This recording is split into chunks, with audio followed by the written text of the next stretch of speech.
अस्सलाम वालेकुम everybody, welcome back to my channel. So आज की वीडियो होने वाली है अबाउट इनर चाइल्ड।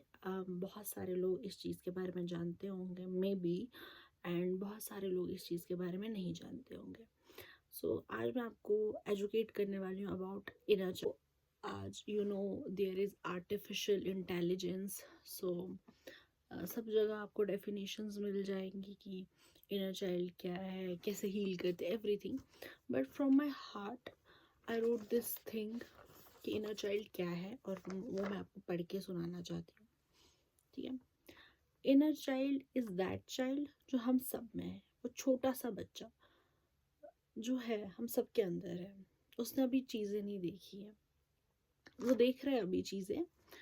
उसने अभी पेरेंट्स देखे हैं, अपने थोड़े से दोस्त देखे हैं, और वो लाइफ को बहुत ही खूबसूरती से देखता है, एक खूबसूरत नज़रिए से देखता है। फिर वक्त के साथ कंडीशनिंग, लिमिटिंग बिलीफ्स की वजह से वो अपना वो इनोसेंस खो देता है। लोगों की कही हुई बातों से, यहाँ तक कि अपनी अपनों की कही हुई बातों से वो वॉन्डेड हो जाता है। So there is a concept inner child healing. Heal उसको करेंगे ना जो लाइक जो थोड़ा ब्रोकन होगा। सो जो ये हमारा इनर चाइल्ड है ना, वो ब्रोकन है। अभी हम आगे बढ़ते हैं। पहले हम साइकोलॉजिकल अभी हम साइकोलॉजिकल डेफिनेशन देखेंगे। तो मैं अभी लाइक सीधे नींद से जागी हूँ, एंड मैंने सोचा पहले मैं वीडियो बना लेती हूँ। सो ऐसा पूरा प्रिपेयर करने का टाइम नहीं मिला। सो कल मैंने लिख कर रखा था, तो अभी मैं इसको देख कर ही बोलूँगी। ठीक है। The inner child is a psychological concept that represents part of our personality that was formed during childhood. It is a collection of our memories, experiences, emotions from that time. It is little version of ourselves that still lives inside us, um, as even we grow older. So, coming from my heart, हम सबके अंदर एक बच्चा है जो खुश रहना चाहता है, जो लाइफ को बहुत खूबसूरत नज़रिए से देखता है कि सब अच्छे हैं, और उसको नहीं पता है अभी कि दुनिया कैसी है। एंड और वो दुनिया को देख के ना डर जाता है। अच्छा, मतलब ऐसे भी लोग हैं और ऐसी भी चीज़ें होती है। एंड डीप डाउन वो इनर चाइल्ड खुश रहना चाहता है। एंड बट ऐसा हो गया है कि वक्त के साथ साथ इस दुनिया को देख के वो इनर चाइल्ड जो है वोंडेड हो गया है। एंड स्टिल वो हमारे अंदर एक आवाज़ होती है ना, कि जो हमें सैडनेस फील होती है, वो वोंडेड इनर चाइल्ड हमसे बात कर रहा होता है कि मतलब मैं तो खुश रहना चाहता हूँ, ये क्या हो रहा है, क्या नहीं हो रहा है। सो अभी हम कुछ ऐसी चीज़ों के बारे में बात करेंगे जिससे हमारा इनर चाइल्ड जो है अफेक्ट होता है। एंड एज अ रिज़ल्ट अभी जो हम हैं, जो बड़े हो गए हैं, वो हमारे सर्टन बिहेवियर्स में दिखता है। एंड आई थिंक सर्टन अब चीज़ें हमारे अंदर डेवलप हो चुकी है जस्ट बिकॉज वो इनर चाइल्ड हर्ट हुआ था। सो जो हमारा इनर चाइल्ड होता है, it gets wounded by many different things. सबसे पहली चीज़ नेग्लेक्ट। जब भी बचपन में किसी भी इंसान को नेग्लेक्ट मिलता है ना, लाइक अफेक्शन, प्यार, केयर नहीं मिलती है, तो उसका वो इनर चाइल्ड जो है वो वोंडेड हो जाता है। एक चीज़ मैंने वर्कशॉप में सुनी थी, we are the victims of victims. एक पेरेंटिंग स्टाइल चले आ रहा है बहुत पहले से। लोगों मेरी आई थिंक मतलब नानी, फिर उनकी नानी होगी, तो जो पेरेंटिंग स्टाइल जो है वहाँ से चले आ रहा है, वो यहाँ तक पहुँच गया है। अब अगर मैं अपने पैटर्नल साइड पे देखूँ, तो जो पेरेंटिंग स्टाइल मेरे परदादा के टाइम से चले आ रहा होगा, तो वो यहाँ तक है। सो मतलब हम कभी कभी क्या होता है ना कि अपने पेरेंट्स से नाराज़ होते हैं कि हमें लव नहीं मिला, अफेक्शन नहीं मिला, केयर नहीं मिली। एंड बहुत सारे ऐसे केसेस होते हैं जहाँ पे यस बहुत ज़्यादा नेग्लेक्ट होता है। But one thing, we are the victims of victims. जैसे वो पेरेंटिंग स्टाइल सीख कर आए हैं वैसे हमें वो प्यार करते हैं, अफेक्शन दिखाते हैं, केयर दिखाते हैं। बट डीप डाउन मुझे लगता है हर कोई इंसान डिससेटिस्फाइड है, बिकॉज हम सर्टन वे में चाहते हैं कि हमारे लिए कोई प्यार करे, केयर करे, हमारे पेरेंट्स हमें ऐसे प्यार करें। सो आई थिंक उनको समझने के लिए भी थोड़ा सा वर्क चाहिए होगा। बट अभी हम इस टॉपिक पे वापस आते हैं कि एक इनर चाइल्ड जो है due to lack of love, affection, care wounded हो जाता है। सेकेंड पॉइंट जिससे हमारा इनर चाइल्ड जो है वुंडेड हो जाता है, that is abuse. Any kind of abuse, verbal abuse, physical abuse और इमोशनल अब्यूज। सो मैं एक बार चाहूँगी कि आप इंटरनेट खोलें और इन अब्यूज़ के बारे में पढ़ें। So any kind of abuse जो है हमारे जो छोटे से बच्चा जो हमारे अंदर रहता है उसको ज़ख्मी कर देता है। तो ऐसा होता है ना कभी, लाइक स्कूल में हम मतलब छोटे होते हैं, तो मैं अपना एक इंसिडेंट सुनाती हूँ आपको। सो मतलब मैं क्लास 6 में थी एंड सबको पूछ रहे थे यार तुम्हें क्या बनना है बड़े होके, बड़े होके। सो एक मैम ओह माय गॉड, एक मैम थी। सो आई सेड आई वांट, मतलब बचपन से पुलिस में जाना। सो मैं जाना चाहती थी पुलिस में।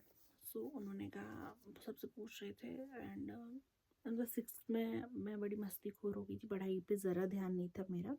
सो शी सेड कि क्या बनना चाहते हो? I said I want to be IPS officer.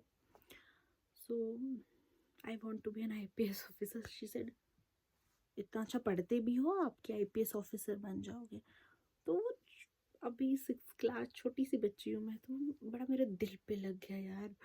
क्या कह दिया मैम ने। एंड देखो उस वजह से क्या होता है कि आप कितने भी बड़े हो जाओ ना, आप अपनी एबिलिटीज़ पे शक करने लगते हो। ठीक है, भले कोई आपको कुछ भी बोल दे, आपके अंदर की एबिलिटीज़, इंटेलिजेंस, खूबियाँ कोई नहीं जानता।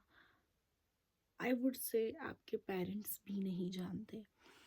और प्लीज़ मैं जो भी यहाँ कहती हूँ मेरी पर्सनल लाइफ से प्लीज़ रिलेट मत किया करो। मुझे अपनी पर्सनल लाइफ से जो भी एग्जांपल देनी है मैं दे देती हूँ। तो ऐसे सब कुछ मेरी पर्सनल लाइफ से प्लीज़ प्लीज़ प्लीज़ रिलेट मत किया करो। सो मैं आपको ये बताना चाहती हूँ कि जो चीज़ें हम सुनते हैं ना बाहर से, मतलब वो छोटा सा बच्चा, उसको अप्रिसिएशन चाहिए होती है। देन अगर वो सुनेगा कि ठीक है तुमसे तो नहीं होगा, यू कैन डू दिस यार, देखा है खुद को कि अभी तुम में ये एबिलिटी है, उस बच्चे को वैसे हर्ट किया जाता है। एंड देन जब वो बड़ा हो जाता है ना, वो अपने अंदर एक वो पीछे से वो बैगेज लेकर, सो जब हम बड़े हो जाते हैं ना, हम एक बैगेज लेके चलते हैं लोगों का कि अच्छा। थर्ड पॉइंट इज ट्रॉमा, जिससे इनर चाइल्ड वुंडेड हो जाता है। जिन्होंने बहुत बचपन में कुछ ऐसी चीज़ें देखी होंगी जो ट्रोमैटिक होगी, आई थिंक ट्रॉमा पे मैं वीडियो बना चुकी हूँ। सो childhood trauma can be neglect from a parents also, and anything, any abuse, everything, it comes under trauma. So I really feel sorry for them, I really feel sorry। अल्लाह ताला उन सब इंसानों को हील करे जिन्होंने बचपन में कुछ बुरा देखा है। I really feel sorry for them. And अगर अभी ऐसा है कि वीडियो 2 मिनट के लिए पॉज करो, ब्लेसिंग्स भेजो, दुआएं भेजो उन लोगों को जिन्होंने बचपन में ट्रॉमा देखा है। Any kind of trauma, any kind of trauma, small to big. So another point जिससे हमारा इनर चाइल्ड वुंडेड हो जाता है, criticism. I am so sorry but ये क्रिटिसिज्म सबसे पहले घर से आता है। तुम इसमें अच्छे नहीं हो, तुम रोगे तो तुम अच्छे बच्चे नहीं हो, तुम चुप करोगे तो तुम अच्छे बच्चे हो, अच्छा जो शरारतें करता है तो अच्छा बच्चा नहीं है। और क्या सुना है मैंने, अच्छा तुम तमीज़ से बैठोगे ना तब तुम्हें ये चीज़ मिलेगी। So we need to understand, बच्चा एक बच्चा होता है, ओके एक्स्ट्रा बदतमीजी भी हो जाएगी तो दैट्स एक्स्ट्रा। बच्चे को थोड़ा संभालना होता है, बट बहुत प्यार से संभालना होता है। अगर हम बच्चे को क्रिटिसाइज़ करेंगे हर चीज़ पे और अप्रिसिएशन नहीं देंगे, अगर हम उसमें सिर्फ गलतियाँ निकालेंगे ना, तुम ऐसे हो, तुम ऐसे हो, तुमसे तो कुछ नहीं होता है, तुम तो खराब हो एकदम, सो तो क्या होगा कि बड़े होके जो है उसका वो इनर चाइल्ड जो है वो क्रिटिसिज्म में ही एक चीज़ आती है, कंपैरिजन। बिकॉज मैंने बहुत सारे लोगों की हेल्प की है इन देयर हीलिंग जर्नी। तो बहुत सारे लोग आते थे और कहते थे कि पारसा हमें बहुत कंपेयर किया जाता है। एक कल्चर बन गया है कि अगर आपके कज़न्स हैं या आपके कोई दोस्त हैं तो पेरेंट्स क्या करते हैं कि वो अच्छा पढ़ता है, ठीक है, तुम अच्छा नहीं पढ़ते हो तो तुम अच्छे बच्चे नहीं हो, ठीक है, सो एंड सो के अच्छे मार्क्स आ गए एंड वो लाइफ में वो कर रहा है तो तुम क्यों नहीं कर रहे हो। वी नीड टू अंडरस्टैंड, सबकी अपनी अपनी जर्नी है, सबका अपना टाइम है सक्सेसफुल होने का। तो अगर कोई पेरेंट ये देख रहा है ना, don't pressurise your child, because बाद में जब वो बड़ा हो जाएगा ना तो वो खुश नहीं रहेगा। बिकॉज आप कुछ भी कर लो, आप लाइफ में कोई भी डिग्री ले लो, आप लाइफ में प्राइम मिनिस्टर बन जाओ, अगर आप खुश नहीं हो तो उस सब चीज़ों का क्या फ़ायदा है। सो क्रिटिसिज्म इज़ वो चीज़ जिससे आपका इनर चाइल्ड जो है वो वोंडेड हो जाता है। Another point is rejection. So being rejected या एक्सक्लूजन किसी चीज़ से वो भी आपके इनर चाइल्ड को जो है वो वूंडेड कर देता है। बचपन में क्या होता है कि ग्रुप्स होते हैं एंड तो वो छोटे बच्चे होते हैं ऑब्वियसली, ना वो ग्रुप वालों की गलती है ना जो ग्रुप से बाहर है उनकी गलती है। बट ऐसा होता है कि हाँ मतलब सर्टेन ग्रुप्स बनते हैं एंड बहुत सारे लोगों को ना एक्सक्लूड किया जाता है कि okay you are not part of this group, ये हमारा फ्रेंडशिप का ग्रुप है एंड तुम में कुछ कमी है एंड तुम नहीं हो पार्ट इस ग्रुप के। और किसी के फ्रेंड्स नहीं होते हैं बचपन में। और मतलब अगर बच्चा कोई अच्छा काम कर ले एंड वो अगर अपने पेरेंट्स के पास वैलिडेशन के लिए चले जाए तो वो अगर डिस्टेंस कर दे उनके इमोशन को, दैट इज़ ऑल्सो का रिजेक्शन। तो any kind of rejection it also